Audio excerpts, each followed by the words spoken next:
Magandang araw po sa inyong lahat mga ka-confess. Isang kwento na naman ng pag-ibig, sakripisyo at matinding pagsubok sa tadhana ang ating pagsasaluhan sa araw na ito. Minsan, dumarating ang isang tao sa buhay natin na tila sagot sa lahat ng ating mga panalangin, ngunit sa hindi tamang pagkakataon at oras.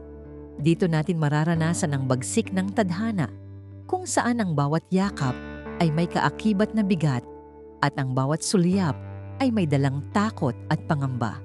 Handa ba kayong harapin ang katotohanan na ang pag-ibig ay hindi palaging sapat upang baguhin ang takbo ng ating magulong mundo? Paalala lang po, ang lahat ng kwentong maririnig ninyo ay pawang katang-isip lamang at ginawa para magbigay aliw at aral. Anumang pagkakatulad sa tunay na tao o pangyayari ay hindi sinasadya. Simulan na natin ang kwento. Dear Ate J, itago mo na lamang ako sa pangalang Hazel. Nagsimula ang lahat noong ipinadala ako ng aming kumpanya sa lungsod ng Dumaguete para sa isang malaking proyekto. Bilang isang career-driven na babae, ang buong atensyon ko ay nakatuon lamang sa trabaho at sa pag-aalaga sa aking may sakit na ina na naiwan sa Maynila. Wala sa isip ko ang pag-ibig dahil alam kong napakalaking obligasyon ang pasan ko araw-araw. Subalit, isang hapon habang umiinom ako ng kape sa isang maliit na kapihan malapit sa boulevard, nakatagpo ng aking mga mata ang isang lalaking may hawak na mga blueprint. Doon ko unang nakilala si Dominic, ang arkitekto ng proyekto. Si Dominic ay isang lalaking may seryosong mukha, ngunit may napakainit na mga ngiti kapag nagsasalita na. Sa aming mga unang pagpupulong kasama ang iba pang mga engineer tulad ni na Ethan at Franco, napansin ko agad ang kakaibang galing niya sa trabaho. Masipag siya, maalalahanin, at palaging handang tumulong sa tuwing nahihirapan ako sa mga teknikal na bahagi ng aming ginagawa. Subalit, sa likod ng kanyang mga mata ay may nakatagong lungkot na hindi ko maipaliwanag noong una. Pareho kaming lunod sa trabaho. Ngunit sa tuwing magkakalapit kami, may kakaibang kuryente na tila dumarating sa aming dalawa. Hindi nagtagal. Naging madalas ang aming pag-uusap ni Dominic pagkatapos ng mahabang oras ng trabaho sa site. Habang naglalakad kami sa kahabaan ng Rizal Boulevard, dahan-dahan niyang ipinagtapat sa akin ang mabigat na obligasyong dinadala niya para sa kanyang pamilya. Siya ang tumatayong haligi para sa kanyang mga kapatid matapos pumanaw ang kanilang mga magulang ilang taon na ang nakalipas. Sa bawat salitang lumalabas sa kanyang bibig, nararamdaman ko ang lalim ng kanyang pagkatao at ang tibay ng kanyang paninindigan. Doon ko napagtanto na unti-unti nang nahuhulog ang aking loob sa kanya. Isang gabi, habang umuulan ng malakas sa Dumaguete, nasiraan ang sasakyan ko habang papauwi na sana ako sa aking tinutuluyang hotel. Si Dominic ang unang tao na pumasok sa isip ko at hindi naman ako nabigo dahil agad siyang dumating upang tulungan ako. Habang naghihintay kami sa loob ng kanyang kotse, naging masinsinan ang aming usapan tungkol sa aming mga pangarap at takot. Ramdam na ramdam ko ang init ng kanyang hininga habang papalapit siya sa akin upang ayusin ang aking buhok. Isang matinding tensyon ang namuo sa pagitan naming dalawa. Noong gabing iyon, naramdaman ko ang unang dampi ng kanyang mga labi na labis na nagpabilis ng tibok ng aking puso. Isang mapusok at tila nagmamakaawang halik ang pinagsaluhan namin sa gitna ng malamig na gabi at tunog ng ulan. Ngunit sa kabila ng tamis ng sandaling iyon, alam kong may mali dahil pareho naming alam ang aming mga limitasyon. May mga pangarap kami at mga responsibilidad na hindi basta-basta pwedeng talikuran para sa sarili naming kaligayahan. Pagkatapos ng halik na yon, katahimikan ang namayani sa sasakyan habang pilit naming kinakalimutan ang nangyari. Kinabukasan, pumasok ang pinsan ni Dominic na si Felix sa eksena upang paalalahanan kami tungkol sa aming mga prayoridad sa buhay. Sinabihan niya kami na ang anumang ugnayan sa labas ng trabaho ay pwedeng makasira sa aming mga karera. Alam ko na tama si Felix dahil ang perang kinikita ko rito ay para sa pagpapagamot ng aking ina sa Maynila. Si Dominic naman ay kailangang magpadala ng pera para sa pag-aaral ng kanyang bunsong kapatid na si Amy. Ang bawat hakbang namin papalapit sa isa't isa ay may katumbas na matinding panganib.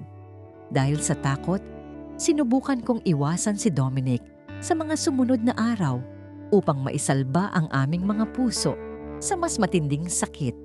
Nagkunwari akong abala sa pakikipag-usap sa aming kliyente na si Helen na palaging nagbabantay sa takbo ng aming proyekto.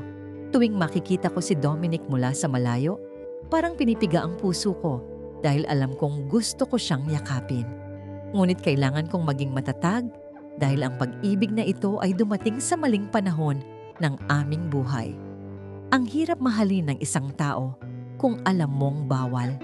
Natapos ang proyekto sa Dumaguete nang may mabigat na kalooban at kailangan ko nang bumalik sa Luzon para sa susunod kong destino. Sa huling gabi ng aming paglagda ng mga dokumento, nagkausap kami ni Dominic sa likod ng gusali kung saan walang nakakakita sa amin. Tiningnan niya ako ng malalim. Tila kinakabisado ang bawat anggulo ng aking mukha bago kami tuluyang magkahiwalay. Alam namin na hindi pa ito ang katapusan, ngunit natatakot kami sa kung ano ang pwedeng mangyari sa susunod na kabanata ng aming buhay. Lumipas ang ilang buwan at inilipat ako ng aming kumpanya sa Baguio City upang pamahalaan ang isang bagong hotel construction. Akala ko ay makakalimutan ko na ang mga alaala namin sa Dumaguete. Ngunit nagkamali ako dahil gabi-gabi pa rin siyang pangarap. Isang umaga, habang naglalakad ako sa Mines View Park para huminga ng malamig na hangin, nakita ko ang isang pamilyar na bulto. Laking gulat ko nang lumingon siya at mapagtanto kong si Dominic ang nasa harap ko. Mas gwapo at mukhang mas seryoso. Tadhana nga naman, muli kaming pinagtagpo ng pagkakataon. Nalaman ko na kinuha rin siya ng aming kumpanya bilang consultant para sa arkitektura ng hotel dahil sa magandang kinalabasan ng nauna naming proyekto. Kasama niya sa Baguio ang kanyang matalik na kaibigan na si Eric na siyang tumutulong sa kanya sa mga blueprint. Sa aming muling pagkikita, hindi na namin napigilan ang matagal ng kinatagong pananabik sa isa't isa. Ang malamig na klima ng Baguio ay tila naging dahilan upang mas lalo kaming maging malapit at mapusok sa aming mga kilos. Bawat sulyap ay may kasamang pangako. Isang gabi, inimbitahan ako ni Dominic sa kanyang tinutuluyang cabin sa may Camp John Hay para sa isang simpleng hapunan. Doon, malayo sa ingay ng trabaho at sa mga mata ng ibang tao, mas naging malaya kaming ilabas ang aming nararamdaman. Nagluto siya ng paborito kong pagkain at habang kumakain kami, ramdam ko ang init ng kanyang mga tingin. Hindi nagtagal, ang simpleng kwentuhan ay napalitan ng mga seryosong pag-amin tungkol sa aming pangungulila sa nakalipas na buwan. Hindi na namin kayang labanan ng lakas ng aming emosyon. Dinala niya ako sa harap ng fireplace at doon ay marahan niyang hinawakan ang aking mga kamay habang bumubulong ng mga salitang nagpabilis ng tibok ng puso ko. Ang mga halik na sinimulan niya ay mas naging mapusok, mas matindi at puno ng pagnanasa kumpara noong nasa Dumaguete pa kami. Sa ilalim ng kumot at sa gitna ng lamig, pinagsaluhan namin ang isang gabi ng ligaya at pag-ibig na matagal naming ipinagkait sa aming mga sarili.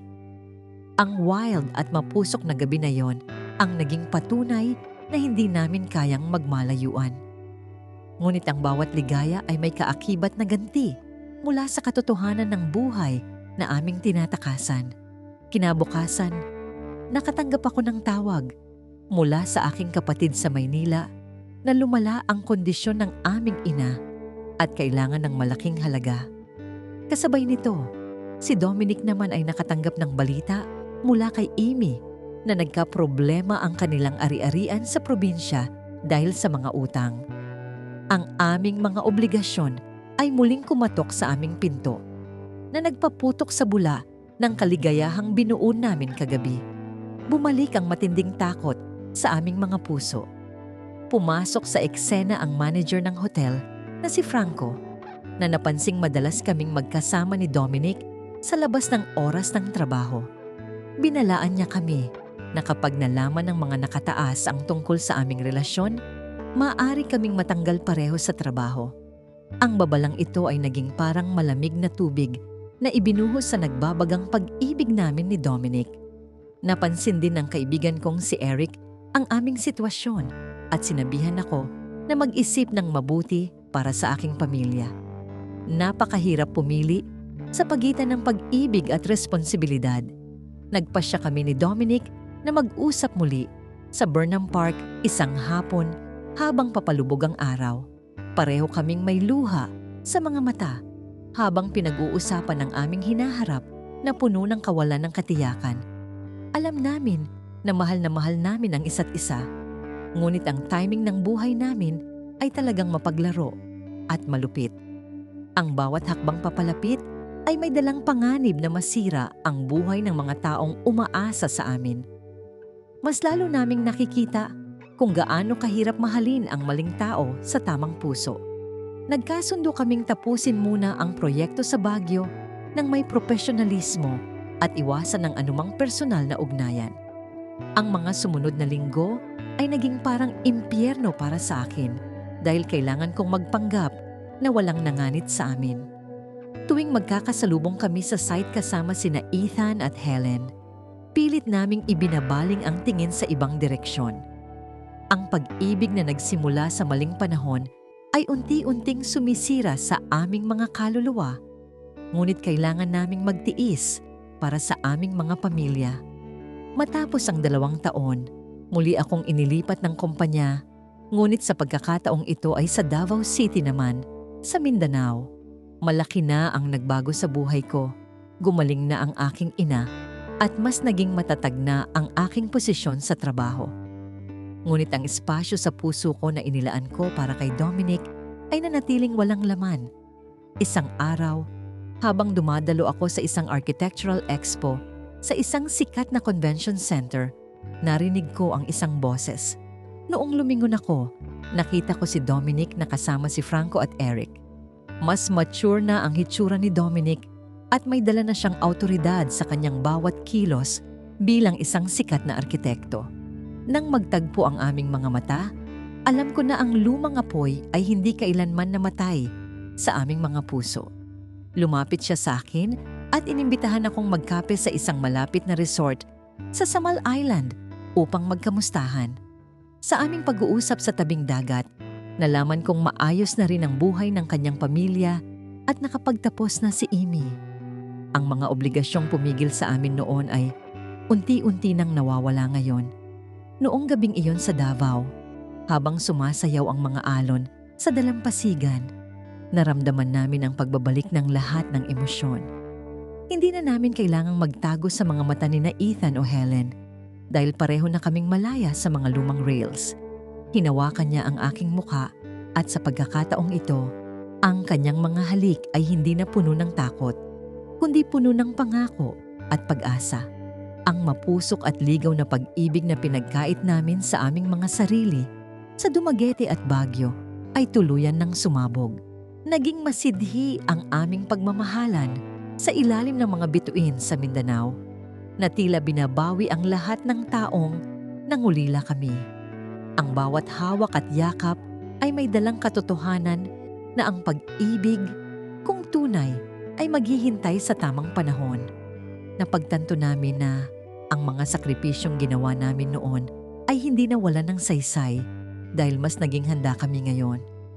Ang pag-ibig na nagsimula sa maling panahon ay nakahanap din ng kanyang tamang destinasyon sa huli. Wala ng panganib, wala ng takot, kundi purong pagmamahal na lamang.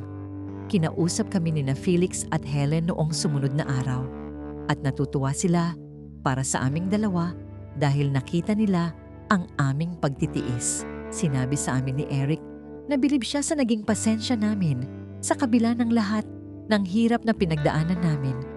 Alam ko na ang landas na tinahak namin ay hindi naging madali, ngunit bawat luha ay may kapalit na ligaya. Si Dominic ay hindi na ang lalaking may tinitingnang blueprint ng may lungkot, kundi isang lalaking handa ng magtayo ng bukas kasama ako. Ang aming kwento ay naging inspirasyon. Bago kami bumalik sa aming mga regular na buhay, nagpasya si Dominic na mag-propose sa akin sa tuktok ng isang bundok sa Davao habang sumisikat ang araw. Sa harap ng magandang tanawin ng kalikasan, isinuot niya ang singsing sa aking daliri habang umiiyak ako sa kaligayahan. Tinanggap ko ang kanyang pag-ibig ng walang pag-aalinlangan dahil alam kong oras na natin ito. Ang tamang panahon ay dumating din sa wakas matapos ang mahabang panahon ng paghihintay at pagtitiis sa gitna ng unos. Ang aming mga puso ay naging isa. Ngayon, habang isinusulat ko ang liham na ito sa iyo, Ate Jay, kasal na kami ni Dominic at nagpapatakbo ng sarili naming kumpanya. Natutunan ko na ang pag-ibig ay hindi lang basta emosyon, kundi ito ay tungkol din sa tamang pagpili at paggalang sa oras ng buhay. Kung ipinatupad namin ang aming kagustuhan noon, baka nasira ang aming mga pamilya at ang aming mga karera sa proseso. Ang pagpaparaya ay naging susi upang mas maging matamis ang aming pag-iisa sa dulo ng aming mahabang biyahe. Nagpapasalamat ako sa lahat ng pagsubok dahil ito ang nagpatibay sa aming relasyon at nagbigay ng lalim sa aming pagmamahalan. Para sa mga kakonfess natin na nakararanas ng maling timing ngayon, huwag kayong mawalan ng pag-asa dahil ang tadhana ay may sariling paraan. Kung kayo talaga ang para sa isa't isa, gagawa ang mundo ng paraan upang muli kayong magtagpo. At dyan ang kwento ni Hazel, isang lihim na minsan ay mahirap itago, pero sa huli ay nagbigay ng aral at katotohanan sa kanyang puso. Mga kakonfess, dito na nagtatapos ang ating kwento. Maraming salamat sa inyong pakikinig at pagsama sa amin mula simula hanggang dulo. Sana ay may napulot kayong aral, inspirasyon, o kahit konting saya sa ating ibinahaging kwento ngayon. Kung nagustuhan ninyo ang kwentong ito, huwag kalimutang i-like, i-share, at higit sa lahat ay mag-subscribe dito sa aming YouTube channel na Tagalog Wild Confession para sa mas marami pang kwentong kapanapanabik, nakakakilig, at minsan ay nakakagulat. At huwag din kalimutang i-follow ang aming Facebook page na Tagalog Wild Confession para lagi kayong updated sa mga bagong uploads at kwentuhan. Hanggang sa susunod nating kwentong Tagalog Wild Confession. Ingat kayo palagi, mga ka-confess.